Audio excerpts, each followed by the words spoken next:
मिल ही जाते हैं मुरादों के गोहर, जुस्तजू करना हमारा काम है। अच्छा सर, ये बताएं ज़िंदगी को कैसे डिफाइन करते हैं? ये बच्चों को मैं पूछता हूँ ना कि ज़िंदगी क्या है, तो वो आधे से ज़्यादा जवाब नहीं देते, शायद हमसे डर जाते हैं, वो क्लास में होते हैं। आप बताएंगे बच्चों को कि ज़िंदगी क्या है और इसे कैसे गुजारनी चाहिए? आजकल के बच्चे, आपको पता है, हम प्रॉब्लम देते हैं तो एक से दूसरा दिन नहीं होता तो वापस आ जाते हैं कि सर हमसे नहीं हुआ, फौरन सरेंडर करते हैं। स्टैमिना नहीं है, बिल्कुल ठीक है, सरेंडर करते हैं, उस पर स्ट्रगल नहीं करते। आप मुझे ये बताएं, आपने क्यों ये टारगेट सेट किया हुआ था पहले कि आपने 2% साइंटिस्ट में आना है, या आपने ये रिसर्च करने का ये तरगीब कहाँ से मिली? तो ये मुश्किल फ़ैसले थे मेरी ज़िंदगी के कि वालिदैन प्रेशर फील कर रहे हैं फाइनेंशियली, मेरे ऊपर भी एक है प्रेशर कि मैं चीज़ों को कैसे मैनेज करूँगा। तो कामयाबी को आप कैसे डिफाइन करते हैं? आप इतने माशाल्लाह कामयाब बंदे हैं इस वक्त। सर मैं आपके अंदर वो 2-3 इंग्रेडिएंट्स क्या हैं कामयाबी के? बच्चों की करैक्टर बिल्डिंग, बच्चों की अखलाकियात और बच्चों की बाकी चीज़ें। और आप ये देखें, ये की पॉइंट्स हैं जो आपकी लाइफ को बनाते हैं, जो आपकी डायरेक्शन को सेट करते हैं। आपको करैक्टर वाइज अच्छा होना चाहिए, आप अपनी पर्सनैलिटी को कैसे बेहतर कर सकते हैं। ये क्यूरियोसिटी है हमारे अंदर, एक ज़्यादा से ज़्यादा की दूसरों से आगे निकलने की। ठीक है। और इसकी बुनियादी वजह जो है ना, वो ये है कि हमें इत्मीनान या हम शुक्र और सब्र पे नहीं जाते। अगर पैसा और बाकी ज़रूरियात ज़िंदगी ये कामयाबी का मेयार हैं, तो फिर एक बिलियनर बंदा जो है वो स्लीपिंग पिल्स खा के क्यों सोता है? तो जाता है फुटपाथ पे बिस्तर बिछाकर, मजदूर कभी नींद की गोली नहीं खाता। इस दफा फिर आपसे बहुत बहुत शुक्रिया डॉक्टर साहब, आप आए। हमारे ये अजीम साइंटिस्ट हैं जी, 2% जो साइंटिस्ट हैं दुनिया के, उसमें इनका जो है नाम आया है। हमारी commerce university Islamabad Lahore campus का ये सरमाया है। तो ये इनके पास बहुत कीमती वक्त होता है, बल्कि ये अभी कह रहे थे कि मैं तो टीचिंग, रिसर्च, पर्सनल और ये जो आप कह लें कि सोशल का जो टाइम दे के ना, मेरे पास 24 आवर्स में से कुछ नहीं बच रहा अपने लिए, लेकिन ये इस चीज़ में भी खुशी ही फील करते हैं। Thank you so much sir, doctor साहब बहुत शुक्रिया आप आए, जज़ाकल्लाह सर।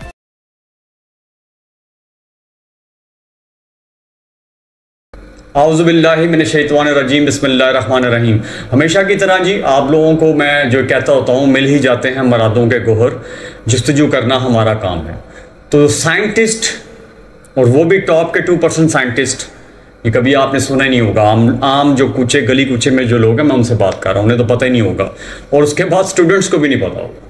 जो हमारे नॉलेजेबल यूथ है वो भी इस चीज़ का नॉलेज नहीं रखना चाहती। वो ये ज़रूर कहती है कि हमें पता हो कि टिकटॉकर्स कौन है, हमें जो है अदाकारों का पता है, फिल्मों का पता है, ड्रामों का पता है, उन्हें अपने ड्रामों का पता है, सॉरी टू से, कि क्या करते हैं।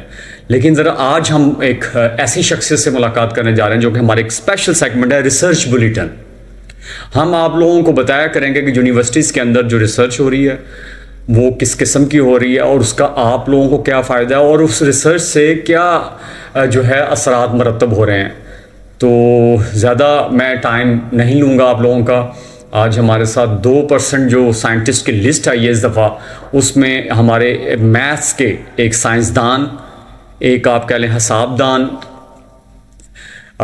इल्मुल हिसाब, उसके माहिर एक्सपर्ट, उनसे बात करते हैं। अस्सलाम वालेकुम सर। वालेकुम अस्सलाम। कैसे हैं आप सर? आप? अल्लाह का करम, बिल्कुल ठीक है। सर हमें एक चीज़ तो बताएं कि ये कैसे कर लिया, और ये 2% साइंटिस्ट में आना क्या है? एक आम बंदे को समझाना होगा, तो ये क्या है, ये आप किस तरह 2% साइंटिस्ट का तो पहले तयन करके पहले बता दें और फिर ये कैसे कर लिया, और थोड़ा सा अपना ब्रीफली इंट्रोडक्शन अगर अपने लफ्ज़ों में। अच्छा जी, मेरा नाम डॉक्टर हाफिज़ मोहम्मद अफजल सिद्दीकी है और मैंने अपनी पीएचडी जो है वो कंप्लीट की थी 2015 में नस्ट इस्लामाबाद से।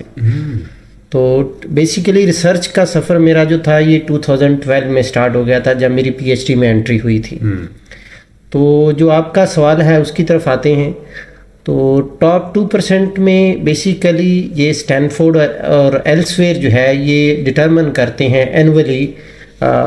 उसमें जो मेजर 4-5 फैक्टर्स हैं जिसकी बेस पे वो ये रैंकिंग करते हैं साइंटिस्ट की एनुअली। उसमें सी मीट्रिक का वर्ड यूज़ करते हैं। वो सी मीट्रिक क्या है, उसमें जो भी रिसर्चर है उसकी जो है नंबर ऑफ़ साइटेशंस काउंट होती हैं, और अगर सिंगल ऑथर पेपर्स हैं उसकी साइटेशंस की काउंटिंग होती है, और उसके बाद अगर आपकी कोलैबोरेशंस हैं उसकी काउंटिंग है, और अगर आप एक पेपर में मल्टी ऑथर्स हैं उसकी नंबर ऑफ़ साइटेशंस हैं। सो उसके अलावा आपकी जो लास्ट ऑथर के तौर पे अगर आपकी पब्लिकेशंस आ रही हैं उसकी साइटेशन की काउंटिंग है। सो इसमें number of publication, number of citations और आपका जो एच इंडेक्स है, ठीक है। एच इंडेक्स क्या है? बेसिकली कि आपका जो नंबर ऑफ पब्लिकेशंस है वो कितने टाइम साइट हो रही हैं। फॉर एग्जांपल मेरी 17 पब्लिकेशन है, वो 17 टाइम अगर हो रही हैं तो एच इंडेक्स जो है वो 17 कंसीडर होगा। सो ये मेजर फैक्टर्स हैं जिसकी बेस पे बेसिकली रैंकिंग हो रही होती है साइंटिस्ट की एनुअली, जिसको स्टैनफोर्ड यूनिवर्सिटी और जो है एल्सवेयर कर रही होती है। तो सर ये टोटल कितने साइंटिस्ट को आपको अंदाजा है, कितने टोटल साइंटिस्ट कितने रैंक आम बंदे को जैसे बताना हो ना 100 में से 33 नंबर वाला 40 वाला पास होता है, तो ऐसे ही आप बताएंगे टोटल कितने हजारों साइंटिस्ट इसके अंदर थे? इसमें काफी बड़ा फिगर है जो अक्रॉस द ग्लोब जो है वो लोगों की रैंकिंग हुई है। ठीक है। और इसमें जो की फैक्टर है वो मैं उसकी निशानदेही कर दूं। मे बी कोई और भी बहुत अच्छे साइंटिस्ट हों लेकिन वो इस लिस्ट में ना आ रहे हों। उसकी रीज़न ये है कि आपने सबसे पहले अपने आप को एल्सवेयर का जो है वो अकाउंट बनाना होता है, ठीक है ना। तो वहाँ पे जब आप अपने आप को रजिस्टर करते हैं, जिस तरह आप जीमेल वगैरह पे अपना अकाउंट बनाया होता है, तो फिर वो आपकी सारी चीज़ें जो है उनके उसमें चली जाती हैं, तो आपकी फिर वो रैंकिंग में आ जाते हैं, उनके डेटाबेस में आ जाते हैं आप। तो आप मुझे ये बताएं, आपने क्यों ये टारगेट सेट किया हुआ था पहले कि आपने 2% साइंटिस्ट में आना है, या आपने ये रिसर्च करने का ये तरकीब कहाँ से मिली, ये बताएं। असल सवाल की तरफ आते हैं। ये बेसिकली जो आप कह लें रिसर्च पे जो मेन मोटिवेशन थी, अगर मैं कहूँ, चूँकि PhD से पहले तो रिसर्च का इतना आइडिया नहीं था, तो मेरे जो सुपरवाइज़र थे डॉक्टर मोहम्मद इमरान, वो बहुत एक डायनामिक पर्सनैलिटी थी और हाईली प्रोडक्टिव पर्सन थे। और मैं कहूँ कि आज पाकिस्तान में अगर जो मेरी फील्ड के लोग जो बहुत रैपिड पब्लिकेशंस कर रहे हैं, तो इस फील्ड को बेसिकली पाकिस्तान में लाने वाले और इस पर सबसे पहले वर्किंग करने वाले वो डॉक्टर मोहम्मद इमरान थे। अच्छा, ठीक है। तो बेसिकली उनसे जो मुझे सीखने को मिला, जो डायरेक्शंस मिली, जो मोटिवेशंस मिली, वो मेरे लिए जो है वो बहुत ज़्यादा हेल्पफुल थी। अपना थोड़ा सा ज़रा अपना जर्नी बताना चाहेंगे लाइफ का, थोड़ा सा स्कूल, कॉलेज और फिर यूनिवर्सिटी और यहाँ तक ब्रीफली। जी सर, उसमें अगर मैं बताऊँ तो मेरा गाँव जो है ना वो एक बॉर्डर के उस एरिया में है कि जब हम प्राइमरी स्कूल में थे ना हमारे पास स्कूल की इमारत थी और ना बिजली का कंसेप्ट था। अच्छा। इवन मुझे याद है कि मैं क्लास 3-4 में था, 94-95 की ये बात है। उस वक्त जाके हमारे गांव को इलेक्ट्रिसिटी मिली थी, ठीक है, और स्कूल की बिल्डिंग उस वक्त भी नहीं थी। मैं क्लास 5 में था जब स्कूल की बिल्डिंग जो है वो बनी थी। तो शाम के टाइम में होता ये था, वालिद साहब प्राइमरी टीचर थे और उनके पास ही मैंने प्राइमरी तक जो है वो एजुकेशन ली। तो तरीका ये होता, आपको पता है, पहले दिया सलाई होती थी जिसकी रोशनी में हम बैठ के पढ़ते होते थे। तो एक टेबल होता था छोटा सा, उसके ऊपर रख के तो हम बहन भाई सराउंडिंग में बैठ जाते थे और बैठ के हम रात को पढ़ते होते थे। और तब भी ये बेसिकली जो रूटीन मैं अपनी बता रहा हूँ ये वालिद साहब से ली है। और मेरे वालिद साहब की कोशिश होती थी कि ईशा से पहले अपने काम सारे निपटाएं, ईशा पढ़ के फ़ौरन सो जाए। और उनकी उस वक़्त से हमें याद है आज के दिन तक ये रूटीन है कि वो तहज्जुद लाजमी पढ़ते हैं, चाहे अगर फॉर एग्ज़ाम्पल किसी जगह पे जा भी रहे हों, रात लेट भी सोए हों, लेकिन उनकी रूटीन है वो सुबह जल्दी उठते हैं और इसी को वो प्रेफर करते हैं और हमें इसी चीज़ पे पाबंद करने की कोशिश करते हैं। उसके बाद सर मैं मदरसे में चला गया, हिफ्ज़ किया मैंने, और उसके बाद दरस निज़ामी के 4 साल मैंने किए हैं। अच्छा, माशाल्लाह। और उसके बाद मैंने फिर मदरसे के टाइम पे मैट्रिक का एग्ज़ाम दिया था। मैट्रिक करने के बाद FSC मैंने की और उसके बाद अपना अंडर ग्रेजुएट जो BS है वो मैंने GCU लाहौर से किया। माशाल्लाह, तो बड़ा मेरिट होता है वो चीज़ें। जी उसमें उसके बाद फिर जो है ना MS leading to PhD programme के लिए मैं नस्ट में गया। ये बेसिकली मेरी लाइफ का कह लेंगे टर्निंग पॉइंट था, क्योंकि वालिद साहब की ख्वाहिश थी, फाइनेंशियल इश्यूज भी थे। आपको पता है प्राइमरी स्कूल टीचर जो है उसकी इनकम क्या होती है। तो वालिद साहब कहते थे कि यार आपने 16 ईयर एजुकेशन ले ली है, कोशिश करो किसी जगह पे अगर आप स्कूल में या कॉलेज में किसी जगह जॉब हो जाए तो करो, ताकि और भी रिस्पॉन्सिबिलिटीज़ हैं मेरे सर पे तो मैं उनको ठीक से कर सकूँ। और उस वक्त वालिद साहब से मेरी एक रिक्वेस्ट होती थी कि बस आपकी दुआओं की ज़रूरत है, बाकी कुछ नहीं चाहिए। तो जब मैं नस्ट में गया तो सर अपनी एजुकेशन स्टार्ट किया। इवन मेरे फादर जो थे उस वक्त वो वरीड थे कि ये इस्लामाबाद में जा रहा है, वो लाहौर से ज़्यादा एक्सपेंसिव है, मैं इसके एक्सपेंसेस को कैसे पूरा करूँगा। और उन्होंने बारहा मेरे जो क्लोज रिलेटिव्स हैं उनसे भी तज़किरा किया है कि आप इसको थोड़ा सा बताएं। लेकिन मेरे माइंड में एक एम था, और ये एम जब मैं छोटा था हिफ्ज़ कर रहा था उस वक़्त था कि मैंने तब तो MS PhD इसका कोई कंसेप्ट नहीं था, और मेरी कोशिश ये थी कि मैंने 16 ईयर एजुकेशन यानी क्या कहते हैं मास्टर या MA करना है, ठीक है ना। तो सादा लफ्ज़ों में 16 जमातें पढ़नी है, ये उस वक्त मेरे माइंड में चीज़ें थी। बस इसी टारगेट को लेके फिर मैंने स्ट्रगल की है और कंटिन्यूसली स्ट्रगल किया। और सर अगर मैं बताऊं तो जब मैं PhD मेंटर हो रहा था तो मैंने घर से अपना जो है ना वो खर्चा लेना बंद कर दिया, क्योंकि मेरे वाले साहब इस चीज़ का प्रेशर फील कर रहे थे। और जब मैं अपना PhD का थीसिस सबमिट कर रहा था तो उस वक़्त मैं तकरीबन 3 लाख के राउंड अबाउट अंडर डेट था, क्योंकि मैं खुद अर्निंग कर रहा था और उससे ही मैं अपने सारे उधर के इस्लामाबाद रहने के एक्सपेंस कर रहा था। और इसमें एक पॉइंट ये भी था कि जब मैं PhD मेंटर हो रहा था उसी वक्त वाले साहब ने शादी भी कर दी। तो ये सारा फैमिली को भी फिर साथ लेके चलना, PhD को भी साथ लेके चलना, और इस तरह के हालात में कि आपके पास कोई सोर्स भी नहीं है फाइनेंस का उस तरह से। बट जो मेरा PhD का काम था वो HEC के एक प्रोजेक्ट था, सुपरवाइज़र के पास उसके अंडर चल रहा था। तो जब मैंने थीसिस सबमिट किया तो उस वक्त उसकी फंडिंग रिलीज़ हुई। तो उस वक्त फिर मुझे तकरीबन 350 यानी 3.5 लाख के करीब मुझे जो है वो पैसे मिले। तो जितना मेरा डेट था वो सारा एकदम से ख़त्म हुआ। तो उस वक्त मैंने थोड़ा सा रिलैक्स फील किया। तो ये मुश्किल फ़ैसले थे मेरी ज़िंदगी के वालिदैन प्रेशर फील कर रहे हैं फाइनेंशियली, मेरे ऊपर भी एक है प्रेशर कि मैं चीज़ों को कैसे मैनेज करूँगा। बट इस सारे मामले में जो मेरी प्रैक्टिस होती थी, और मैं बच्चों को अपने स्टूडेंट को भी ये रिकमेंड करता हूँ, ऐसे निकले। हाँ, मेरी आदत ये होती थी कि लेट्स से मैंने ट्यूशन पढ़ाई है, किसी सोर्स से मेरे पास अगर 10 रुपये होंगे ना, मैं नमाज़ पढ़ने गया हूँ तो मेरी कोशिश होती है कि मैं 2 रुपये जो है ना मस्जिद को में या किसी गरीब को दे दूँ। और माइंड में जो पढ़ा जो सीखा वो ये होता था कि जब अल्लाह रब्बुल इज़्ज़त का वादा है आपसे कि अगर आप 1 दोगे तो मैं 700 गुना लुटाऊंगा, तो अगर मेरे ऊपर इस वक्त फाइनेंशियल प्रेशर है तो उसको रिलीज़ अल्लाह ताला की ज़ात ने करना है, तो मैं उसके बताए हुए तरीके को अपनाऊं। बिल्कुल ठीक है। और मैं अपनाया तो यकीन माने कि आल दो एक मुश्किल टाइम था, लेकिन उसकी वजह से ना मेरी स्टडीज़ डिस्टर्ब हुई, ना मेरी लाइफ डिस्टर्ब हुई, कोई चीज़ नहीं, सब कुछ अल्हम्दुलिल्लाह स्मूथ चलता रहा। तो ये सारा मतलब जर्नी था। और इसमें एक मुश्किल फेज़ ये भी आया था कि मेरा इंटरेस्ट जिस डायरेक्शन में था उस डायरेक्शन का मुझे सुपरवाइज़र नहीं मिला। एक सुपरवाइज़र मिले थे, वो सुपरवाइज़र स्विच कर गए कायद-ए-आज़म यूनिवर्सिटी में। उसके बाद तकरीबन 2 माह मैंने स्ट्रगल किया, और मुझे हेड जो थे उन्होंने कहा जी आप इस तरह करें कि फिर आप एक सेमिनार दें जिस डायरेक्शन में आप काम करना चाहते हैं। तो मैंने खुद से ही उस फील्ड को मतलब एक्सप्लोर किया, को 2 माह लगाए और सेमिनार तैयार किया, मैंने दिया। उसके बाद मुझे फिर जिन सुपरवाइज़र की मैं बात कर रहा हूँ इनकी सुपरविजन जो है वो मिली।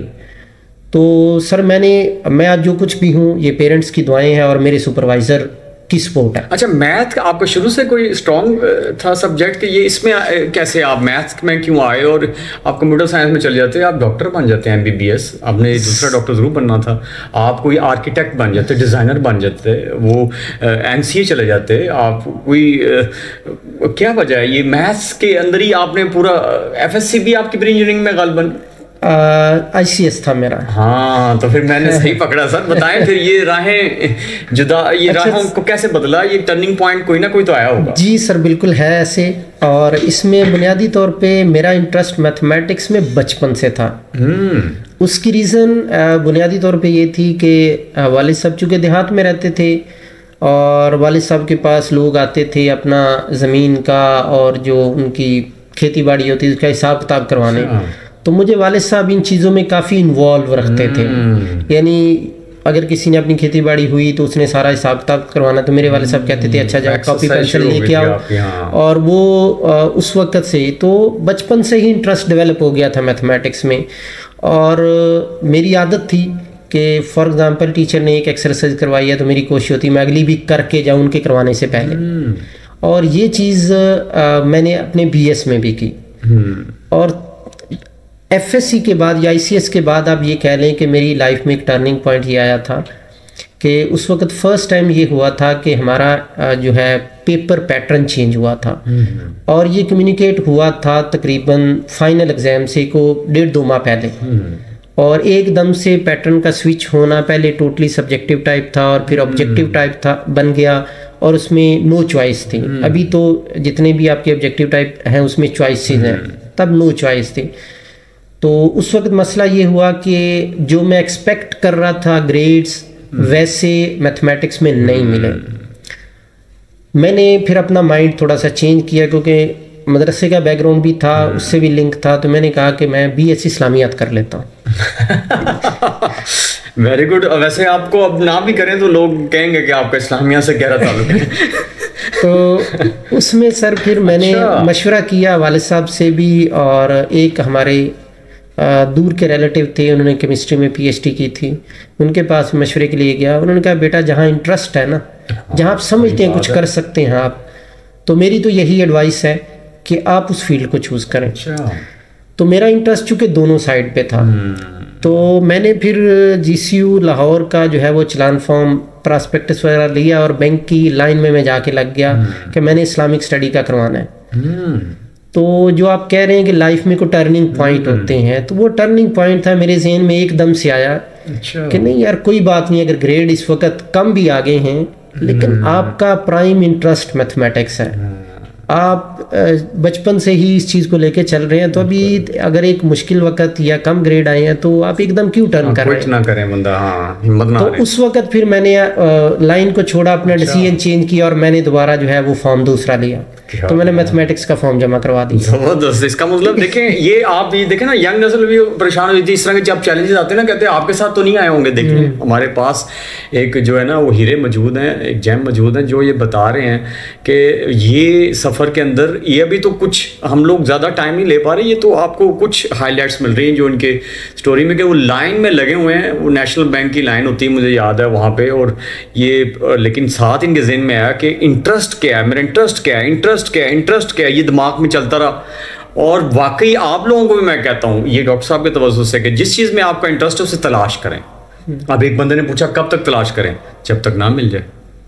ये इतनी इंपॉर्टेंट चीज़ है। तो इसलिए वो इंटरेस्ट इनका था, इनका फैसला वो ठीक साबित हुआ, और उसके बाद अब आप देखें ये 2% साइंटिस्ट में है। सर ये बताएं सर, इसमें मैं एक पॉइंट और शेयर करना चाहता हूँ। जी। जब मैं पीएचडी की रिसर्च में था ना, एक प्रॉब्लम सुपरवाइजर ने दिया, और उस प्रॉब्लम पे तकरीबन मैं 3 माह वर्किंग करता रहा, और वो प्रॉब्लम सॉल्यूशन की तरफ नहीं जा रहा था। अच्छा। और ये मैं इसलिए शेयर करना चाह रहा हूँ, हमारे आजकल के बच्चे, आपको पता है, हम प्रॉब्लम देते हैं तो एक से दूसरा दिन नहीं होता तो वापस आ जाते हैं कि सर हमसे नहीं हुआ, फौरन सरेंडर करते हैं, स्टैमिना नहीं है, बिल्कुल ठीक है, सरेंडर करते हैं, उस पर स्ट्रगल नहीं करते। जी हाँ। तो हुआ ये कि अब 3 माह गुजर गए हैं, और मेरे उस वक्त फैमिली भी मैं साथ ले गया था इस्लामाबाद ना।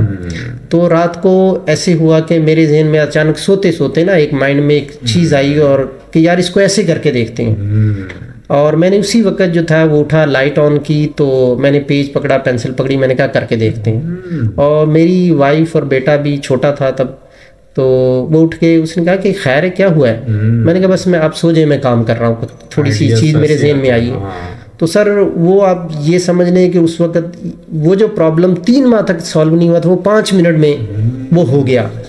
तो कंसिस्टेंसी जो है ना, ये मैटर करती है कि जब आप किसी प्रॉब्लम को सॉल्व कर रहे थे, आपके माइंड, आपके माइंड में कंटिन्यूसली वो चीज़ चलनी चाहिए।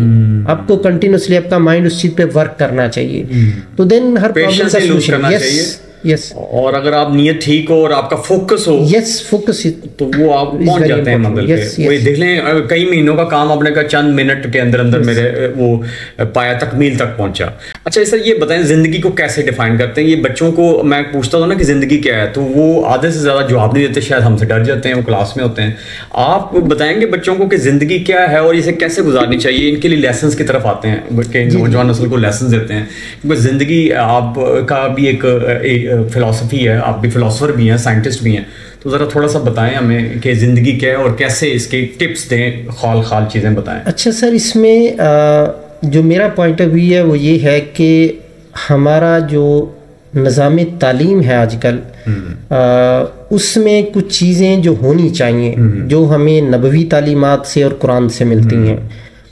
आपको पता है हुज़ूर सल्लल्लाहु अलैहि वसल्लम की दुनिया में तशरीफ़ आवरी का मकसद था कि आला अखलाक की तकमील, और दूसरा हुज़ूर सल्लल्लाहु अलैहि वसल्लम की दुनिया में तशरीफ़ आवरी का मकसद था कि वो किताब व हिकमत की तालीम दें और तज़किया नफ्स की तलकीन करें।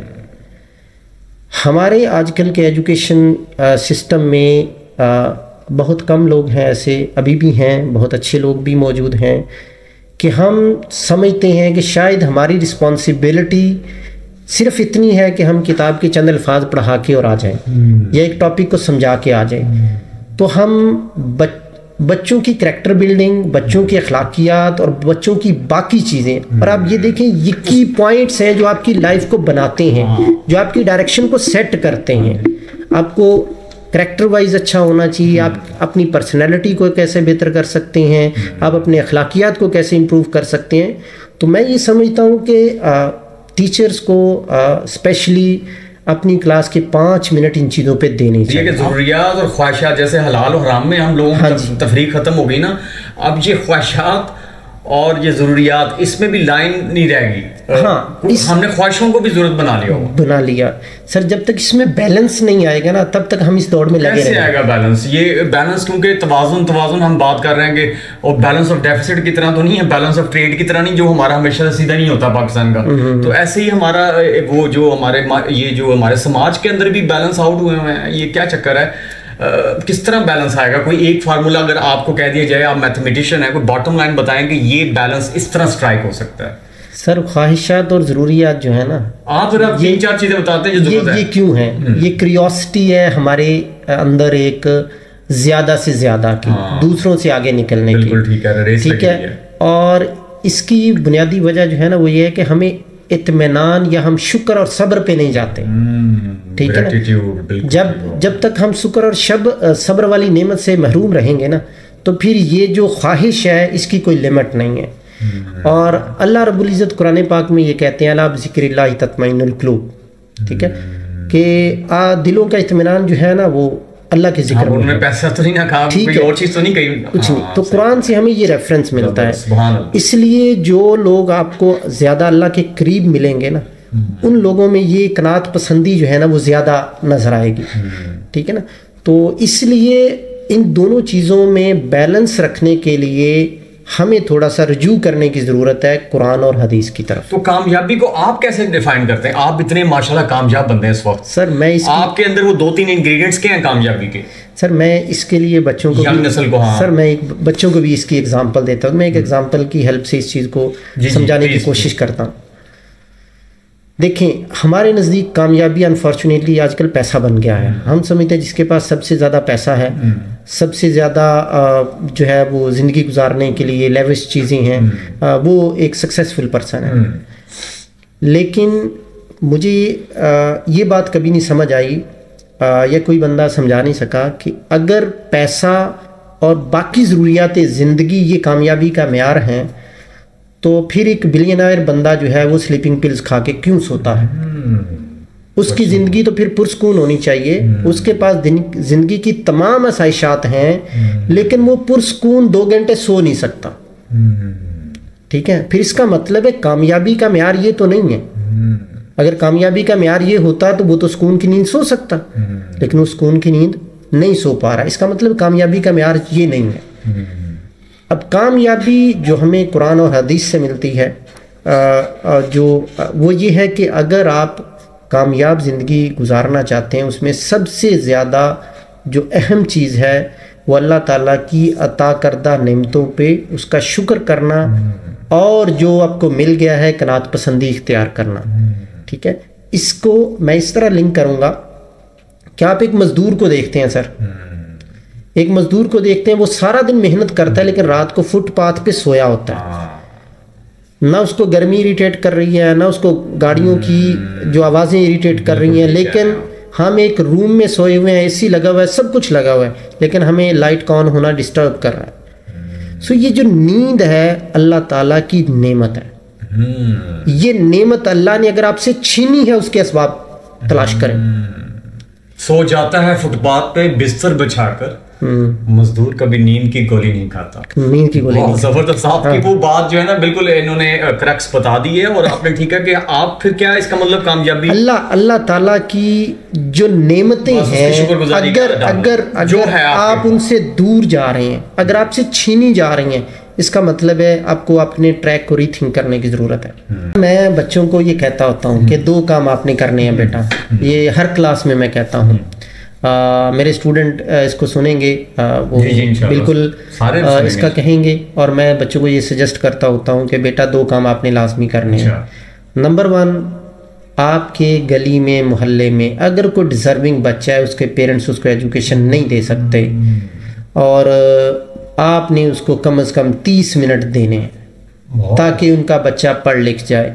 इसका आपकी ज़िंदगी पे क्या असर आना है वो शायद मैं तो दूर, आप भी नहीं डिस्क्राइब कर, उसको बयान नहीं कर सकेंगे, नहीं इमेजिन नहीं कर सकेंगे, हता नहीं। दूसरा अमल आपने ये करना है कि आपके पास 10 रुपये है ना, 1 रुपया किसी डिज़र्विंग को आपने देना है, ठीक है ना। आपको लगेगा कि नहीं यार मेरी फ़लाँ ज़रूरत है, मेरी फ़लाँ ज़रूरत है, मेरी फ़लाँ ज़रूरत है, मैं फ़लाँ कैसे मैनेज करूँगा, वो अल्लाह पे छोड़ दें। जब अल्लाह ने वादा आपसे किया है तो अल्लाह तो कुरान में कहता है कि मेरे से बढ़ के कोई है वादा वफा करने वाला। तो जब उसने वादा कर दिया है, फिर अगर हमारे ज़हन में शक है तो फिर इसका मतलब है हमारा ईमान कमज़ोर है और हमारा बिलीव उस तरह से अल्लाह रब्बुल इज़्ज़त की ज़ात पे या कुरान पे नहीं है। तो हमें इस चीज़ को स्ट्रेंथन करना है। और ये दो अमल आपकी लाइफ में एक ऐसा चेंज लाएंगे, सारी ज़िंदगी में आप इसको बयान नहीं कर सकते। तो ये जो बच्चे हैं, इसका मतलब है 24 घंटों में से अगर 1-2 घंटे निकल सकते हैं वॉलंटियरिज्म के ऊपर और लोगों की फलाह के लिए। और सबसे अच्छा आपने काम बता दिया कि जो इन्हें आता है, वो जो बेचारा डिजर्विंग है या अंडर प्रिविलेज्ड है या मार्जिनलाइज्ड किया हुआ तबका है, उन तक अपना नॉलेज की सूरत में ही डोनेशन दे दें। यस वो कौन सा कोई आप उसको कह रहे हैं पैसे लेके जाओ, बिल्कुल ऐसी पॉकेट मनी रख रहे हैं, बिल्कुल ऐसी है। और बल्कि कुछ बच्चे जो बच्चों ने ये मेरे से सवाल किया कि सर हम तो हॉस्टलाइड है, हम कैसे करें। मैंने कहा बेटा आप हॉस्टलाइड हो, आपको पता है यहाँ पे बेशुमार हमारे पास डिजर्विंग बच्चे स्टूडेंट होते हैं जिनको हेल्प की ज़रूरत होती है। तो आप अपने जूनियर फेलोज़ को, एक कोर्स आपको अच्छा आता है, एक चीज़ आपको अच्छी आती है, या आपके पास एक स्किल है, आपको पता है ये बच्चा डिजर्विंग है, वो ये स्किल ले लेगा तो इसको ज़िंदगी में काम आएगी, तो आप उसको दे दें। क्योंकि नहीं, कई स्किल नहीं देते ना वो, आप कुछ लोगों में एटीट्यूड है, वो स्किल नहीं देते, वो कहते हैं यार ये गिदड़ सिंह हमने अपने पास रखनी है। अच्छा, जैसे फ्री लॉन्सिंग है, मुख्तलिफ चीजें हैं ना, लोग कह रहे हैं यार ये भी आ जाएगा तो ये भी शराकतदार हम बन जाए। मैं कई लोगों के रवैये हैं, वैसे मेजोरिटी नहीं, लेकिन ये लोग होते हैं कि मैंने बड़ी मुश्किल से सीखा है तो इतनी आराम से तुम्हें मैं कैसे दे दूँ। सर मैंने ज़िंदगी में ये मुशाहदा किया है और मेरा तजर्बा भी है, जो लोग इस सोच के साथ चलते हैं ना कि मैं इसको कुछ चीज़ बता दूंगा तो इसका ग्रेड मेरे से आगे ना चला जाए, मेरे से आगे ना बढ़ जाए। कुछ स्टूडेंट में ज़्यादा में नहीं, कुछ में है। सर आपको वो स्टूडेंट प्रोफेशनल लाइफ में पीछे नजर आएंगे, इल्ला माशाल्लाह, वो आप प्रोफेशनल लाइफ में पीछे नजर आएंगे। आपको पता है इल्म वो चीज़ है जो स्प्रेड करने से बढ़ती है, उसमें पुख्तगी आती है, उसमें इजाफा होता है, ठीक है ना। तो ये बुनियादी तौर पे बच्चों को समझना चाहिए और हमें बच्चों को ये बात लाजमी बतानी चाहिए, समझानी चाहिए। अच्छा सर, ये मैथ्स के थोड़ा सा हम वापस आते हैं करियर काउंसलिंग की तरफ, बताएं थोड़ा सा एडवाइस दें बच्चों को। आप बड़े माशाल्लाह ज़बरदस्त पर्सनल डेवलपमेंट के हवाले से उनकी जो ग्रोथ होनी चाहिए उसके बहुत ज़्यादा हमें उसके बता रहे हैं, उनकी ट्रेनिंग कैसे होनी चाहिए। और बड़ी कई चीज़ें ऐसी हैं जो हम लोग इस पर उसका अहाता नहीं कर सकते, लेकिन हम टच कर रहे हैं उन एरियाज़ को, और ये मैं इनका बड़ा शुक्रगुजार हूँ कि ये उसमें मेरी हेल्प कर रहे हैं। अब सर ये बताएं मैथ्स करने के फ़ायदे क्या हैं। बच्चे कहते हैं जी हमें बीएससी मैथ्स कर लेते हैं, तो उसका क्या फ़ायदा है हमें, जो है वो थोड़ा सा बताएं कि हमें बीएससी मैथ करनी चाहिए, फिर उसके बाद एमएससी मैथ क्यों करनी चाहिए, और उसके बाद पीएचडी मैथ क्यों करनी चाहिए। सर इसमें इस क्वेश्चन के आंसर में हम सबसे पहले आते हैं इस चीज़ की तरफ कि आजकल जो है ना वो स्पेशली पाकिस्तान में मैथमेटिक्स के बारे में ये परसेप्शन बन चुकी है कि मैथ पढ़ के करोगे क्या। जी जी जी बिल्कुल, ठीक है। और दूसरे नंबर पे किसी भी डिसिप्लिन का बच्चा है वो मैथमेटिक्स के कोर्सेज को जस्ट पास करने की गर्ज से या उनसे बागी है, आप सादा लफ्ज़ में कह लें। लेकिन इसके बरक्स मैंने डिफरेंट कंट्रीज़ में विज़िट किया, मैंने देखा कि मैथमेटिक्स को लोग, अगर मैं कहूँ यूरोपियन कंट्रीज़ में या चाइना में इवन, तो मैं एक्सैजरेट अगर नहीं कर रहा तो लोग पूछते हैं। यानी मैथमेटिशियंस की बहुत रिस्पेक्ट है, लोग बहुत रिस्पेक्ट देते हैं। उसकी रीज़न ये है कि हमने बचपन में पढ़ा सुना कि mathematics is mother of all sciences. जी जी बिल्कुल, ठीक है ना। तो वो लोग शायद समझते हैं कि मदर की अगर रिस्पेक्ट नहीं करेंगे तो हमें हासिल क्या होगा। ठीक है, सो हमने ये पढ़ तो लिया कि mathematics is mother of all sciences, लेकिन हम उसको रिस्पेक्ट देने के लिए तैयार नहीं हैं। जब रिस्पेक्ट देने के लिए तैयार नहीं है, यही वजह है कि शायद हमारी जो मॉडर्न फील्ड्स हैं वो उस तरह से ग्रो नहीं कर पा रहे, क्योंकि आपको जितनी मॉडर्न फील्ड्स हैं उसकी बेसिस में मैथमेटिक्स नज़र आता है। अब आते हैं इस चीज़ की तरफ कि मैथमेटिक्स से लोग भागते क्यों हैं। सर, मैं जो समझता हूँ, मेरे ख्याल में मैथमेटिक्स को टीच करने का बचपन से जो स्टाइल है उसमें थोड़ी सी हमें वेरिएशन लाने की ज़रूरत है। फॉर एग्ज़ाम्पल मैं कहता हूँ, अगर आपने एक बच्चे को मैथमेटिक्स में इंटरेस्ट डेवलप करना है या सिखाना है, जैसे मैंने अपनी एग्जांपल दी कि मेरे फादर ने मुझे इंगेज रखा डिफरेंट रियल लाइफ एक्टिविटीज़ में जहाँ मैथमेटिक्स इन्वॉल्व होता है। ठीक है, ट्रेनिंग होती रहती थी आपके यहाँ। तो मैं घर में भी जब अपने बच्चों को मतलब एडिशन के, सब्ट्रैक्शन के, डिवीजन के, फ्रैक्शन के, इस तरह के प्रॉब्लम करवाता हूँ तो मैं उसको रियल लाइफ से एसोसिएट कर देता हूँ।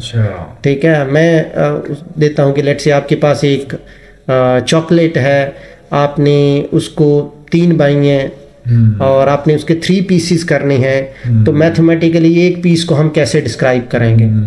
ठीक है, तो बेसिकली फ्रैक्शन आ जाएगी 1/3 आपने किया है ना, और उसके बाद आपने बच्चों को डिवीजन सिखानी है, एडिशन सिखानी है, तो रियल लाइफ से उसको कनेक्ट करें, किसी गेम से उसको कनेक्ट। बच्चे का आज गेम में बहुत इंटरेस्ट है, उस गेम से कनेक्ट करें, किसी पजल से कनेक्ट करें। जब मैथमेटिक्स को आप रियल फिनोमेना से, किसी गेम से, किसी पजल से, इन चीज़ों से कनेक्ट करके बच्चों को एक्सपीरियंशियल जो है लर्निंग, यस, इस चीज़ की तरफ लेके जाएंगे तो ऑटोमेटिकली बच्चे का इंटरेस्ट डेवलप होना शुरू हो जाएगा। अच्छा, एक वजह इसमें दूसरी चीज़, तीसरी चीज़ जो है वो ये है कि हम मैथमेटिक्स में स्टोरी टेलिंग नहीं करते। ये बहुत बड़ा फुकदान है हमारे यहाँ। स्टोरी टेलिंग इसमें जी, मैं आपको एक एज अ लेमैन भी पूछता होता हूँ ताकि आप लोगों के हिसाब से सवाल लाने की कोशिश करेंगे। आप भी पूछेंगे स्टोरी टेलिंग मैथ में क्या स्टोरी टेलिंग है? स्टोरी टेलिंग इस सेंस में हम कहेंगे कि एक रियल लाइफ प्रॉब्लम है ना। देखें, किसी भी सिचुएशन को आपने मॉडल करना है। सो हमारे असल में अब जो मैथमेटिक्स टीच किया जा रहा है इवन स्कूल लेवल पे भी, जो मोस्ट ऑफ द केसेस में मैथमेटिकल एक प्रॉब्लम दिया जाता है, क्वेश्चन दिया जाता है, फार्मूला बताया जाता है, बस आंसर निकाल दो, वैल्यूपुट करके आंसर निकाल दो। हम ये नहीं बताते ये आया कहाँ से है, इसके पीछे कोई ना कोई रियल फिनोमेना है। ठीक है ना, तो वहाँ से ये मॉडल कैसे हुआ है, और फिर हम जब उसका सोल्यूशन निकालते हैं उसके बाद हम साइलेंट हो जाते हैं। सोल्यूशन के बाद उसके एनालिसिस करना चाहिए हमें कि ये जो वैल्यू आ रही है ये हमें बता क्या रही है, किस चीज़ की इंफॉर्मेशन दे रही है। ठीक है ना, तो ये जो इनिशियल पार्ट और ये लास्ट पार्ट, यस, ये 2 चीज़ें मिसिंग हैं जो इंटरेस्ट डेवलप नहीं होने देती। वो जब तारफ ही है और तारफ और इख्तिताम दोनों ही खत्म हो तो फिर वो न टेल है न सारा। इनिशियल पार्ट आप कह लें कि वो फॉर्मेशन का है या डेवलपमेंट का है, वो हम मिस कर देते हैं, और लास्ट पार्ट जो है एनालिसिस का, वो हम मिस कर रहे हैं। इस वजह से मैथमेटिक्स में इंटरेस्ट डेवलप नहीं होता। आप क्या इंटरेस्ट डेवलप करने के लिए क्या करना चाहिए? तो करिकुलम में आप कह रहे हैं कुछ टीचर्स की भी ट्रेनिंग करनी चाहिए कि भाई, और कुछ ये कि नए नए तरीके मुतारफ कराने चाहिए लर्निंग के, एक्सपीरियंस लर्निंग के। लेकिन ये बताएं, मैथ करके बच्चों का अब फिलहाल क्या मुस्तकबिल है? अगर बीएससी मैथ करते हैं, एमएससी मैथ करते हैं, टीचिंग ही है? सर नहीं, टीचिंग क्यों है, एप्लीकेशन इसकी कहाँ है? यस, मैं आपको बताता हूँ कि इस वक्त मैथमेटिक्स किए हुए लोग डिफरेंट सॉफ्टवेयर हाउसेज में काम कर रहे हैं। यस, इवन अमेज़ॉन में हमारे अपने स्टूडेंट अमेज़ॉन में जाके काम कर रहे हैं। हाँ जी, और आप गूगल करेंगे तो आपको दुनिया में डिग्री मिलेंगी मैथमेटिकल कंप्यूटर साइंस। और पाइथन आजकल आपको पता है, पाइथन लैंग्वेज का एक, हाँ जी, बहुत ज़्यादा लोग हर बंदा सीखने की कोशिश कर रहा है।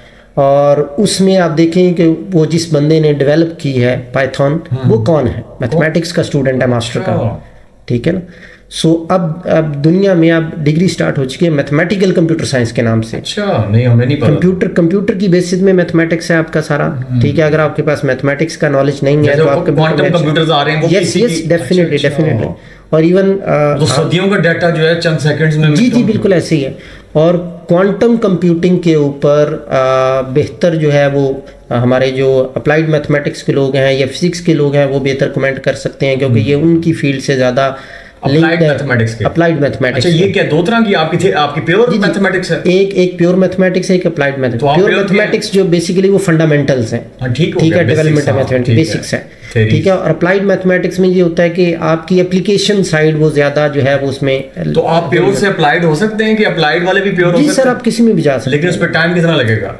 नहीं, वो तो सर आपकी स्ट्रगल और मेहनत पे है ना। आप एक तो है बिल्कुल आप मतलब एब्स्ट्रैक्ट मैथमेटिक्स में है, तो अगर आप पाकिस्तान में भी ऐसे लोग हैं जो pure and applied both. Applied के लिए एनवायरनमेंट क्या मिलना चाहिए? कोई माहौल खास चाहिए होता है एनवायरनमेंट अप्लाइड मैथमेटिशियन बनने के लिए? वो अलग से कोई स्कूल, कोई अलग से टीचर? नहीं, कुछ ऐसा नहीं है सर। हमारे जो बच्चा इवन ग्रेजुएशन में या अंडर ग्रेजुएट में कोर्सेज पढ़ रहा होता है, वो प्योर एंड अप्लाइड दोनों के पढ़ रहा होता है, ठीक है ना। ठीक है। और प्योर मैथमेटिक्स के ज़्यादातर कोर्स जो हैं, अगर मैं कहूँ जिस तरह हमने पढ़ा है, तो वो ज़्यादा नेचर से लिंक कर रहे होते हैं, ठीक है ना। उसमें एब्स्ट्रैक्ट चीज़ें ज़्यादा होती हैं, पैटर्न्स होते हैं, इस तरह की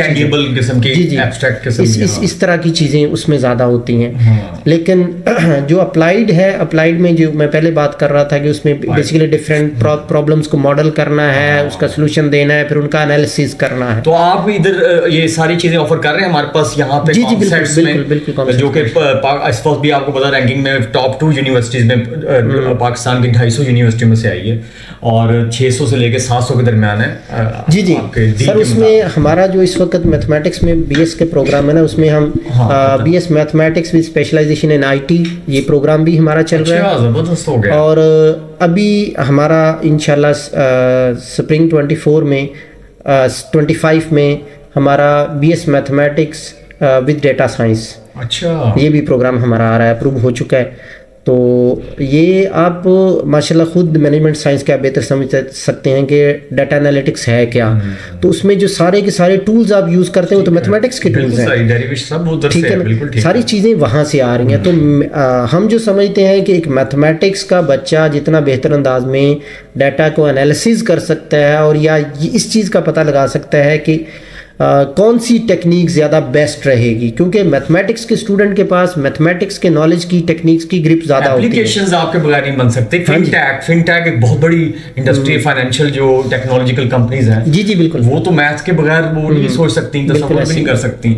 और सर इसके अलावा भी मुझे बताएं, फ्यूचर में बाहर जाने के भी एवेन्यूज हैं? वो मैथमेटिशियन जो है वो बाहर जा सकता है, वहाँ पे भी जॉब्स हैं?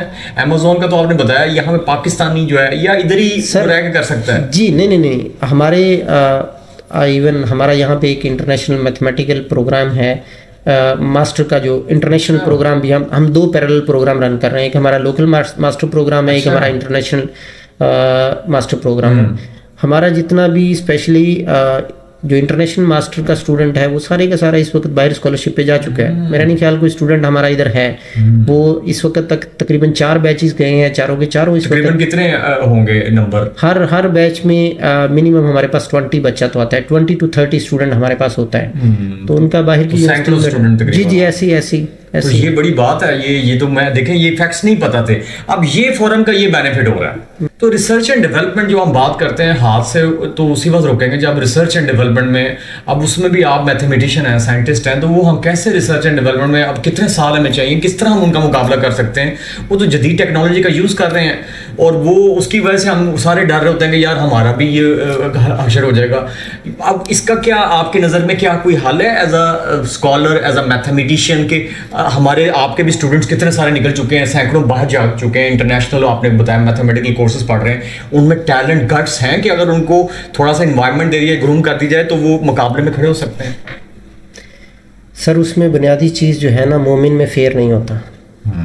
जो मोमिन होता है सही मानों में वो मौत से नहीं डरता होता। इसी वजह से आपने जितने भी मुजाहिदीन जो जंग में और सहाबा इकराम की ज़िंदगी से देखें कि चंद सौ सहाबा जो थे वो हज़ारों का मुकाबला करते थे, ईमान की ताकत होती थी, खौफ नहीं होता था। तो जंगें सर सिर्फ टेक्नोलॉजी से नहीं लड़ी जाती, ईमान के जज्बे से। जितनी टेक्नोलॉजी अब हमारे पास है इसके साथ लड़ी जा सकती है। Yes, it's more than enough. All दो हमें सारी पता नहीं है, लेकिन जो हमारे जो क्लेम्स हैं पाकिस्तान के, देखिए हम एटमी पावर्स हैं, ठीक है ना। अगर दुनिया हमारे ऊपर नहीं अटैक कर रही जैसे बाकी छोटी कंट्रीज पे अटैक कर रही है, सो उसकी रीज़न बुनियादी तौर पे यही है ना कि हम इस चीज़ में स्ट्रांग हैं, हम एटमी पावर हैं। तो सर हमारी दुनिया में आवाज़ जो है उसका एक वज़न है और दुनिया उसको जानती है, समझती है। और आपको पता है जिस फोरम पे खड़ा होकर पाकिस्तान को स्ट्रॉन्ग स्टैंड लेता है, दुनिया फिर उसकी तरफ सोचती है। तो ऐसा नहीं है कि हम कोई इस पॉइंट ऑफ व्यू से बहुत वीक हैं। तो आप बिल्कुल सही कह रहे हैं, इसका मतलब हमारे में वो है ईमानी जजबे की सर कमी। अच्छा उल्टा हो रहा है कि हमें बल्कि वो ज्यादा होना चाहिए हम लोगों में जो पहले था, और हर वो जो जंग है कम होते थे, तो हम जो है ना वो जज्बा ईमानी कमजोर है। अच्छा। उसमें वीक है, इसलिए ये खौफ है, वो जो अखलाकी निजात की जी जी बिल्कुल उसी में। एंड पे मैं एक चीज़ और ऐड करना चाहूँगा। उसमें बुनियादी तौर पे आपने कहा था कि लाइफ को कैसे हम खूबसूरत बना सकते हैं। यहाँ पे मैं 2-3 चीज़ें रिकमेंड या सजेस्ट करना चाहूँगा। देखिए, अगर आपने देखना है कि लाइफ क्या है और लाइफ की कितनी खूबसूरती है और अल्लाह का बंदे से ताल्लुक़ क्या है, और जब एक बंदा अपने रब की तरफ रजू करता है तो रब को कितनी खुशी होती है अपने बंदे के अमल पे। तो मैं रिकमेंड करूँगा इमाम गज़ाली रहमतुल्लाह ताला अलैह की एक किताब है अहयाउल उलूम। सर आप ज़िंदगी की जिस जिहत को भी उठाएंगे उसको कवर किया गया है, और जिस भी माशरती इन्हितात के बारे में आपकी ख्याल जाएगा उसको तरीके से बड़ा जी बहुत अच्छी बुक है, बहुत जामे बुक है, ठीक है। और इसके अलावा अगर मैं दूसरी साइड पे हूँ, आजकल हमारी जो नौजवान नस्ल जो है वो एक पॉजिटिव थिंकिंग से आ रही है।